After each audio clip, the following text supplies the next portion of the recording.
Anjing pamirsa wilujeng patepang lawung paamprok Jonghok dina bewara basa Sunda Sisabel TV dinten ayeuna 30 April 2025 tangtosna sareng simkuring Adianti Amalia sareng simkuring Syaibatil Fitria.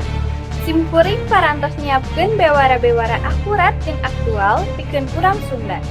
Kanggo bubuka pamirsa ieu bewara 21 April 2025 kejadian anu matak tewas kajantenan di Kalibata City, Jakarta Selatan.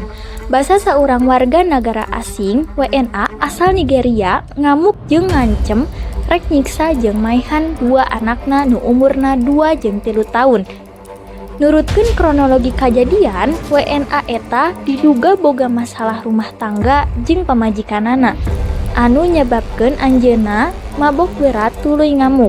Polisi anu narima laporan langsung nyalametkeun barudak eta sarta ngamankeun WNA nu keur ngamuk. Dina usaha kabur, WNA eta nyiraman awakna ku minyak goreng jeung lumpat kabur. Tapi anjeunna ragrag di tangga nepi ka cilaka disirah jeung dampal suku.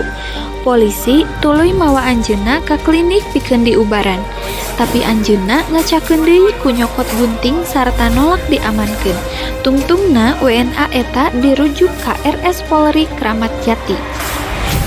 Polisi ayeuna keur ngalakukeun pendalaman pikeun nalungtik unsur pidana dina kasus ieu.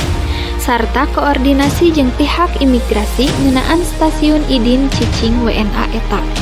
Anu katelah boga visa investor nepi ka bulan Mei 2025. Jeung cicing di Jakarta Barat. Kejadian ieu jadi viral di media sosial saenggeus WNA eta bari taranjang dada ngamek di Mall Kalibata City. Nepi ka mataksieun jeung heran masyarakat. Polisi bakal terus ngalakukeun panyelidikan pikeun mastikeun yen kasus ieu bisa direngsekeun kalayan adil jeung leres.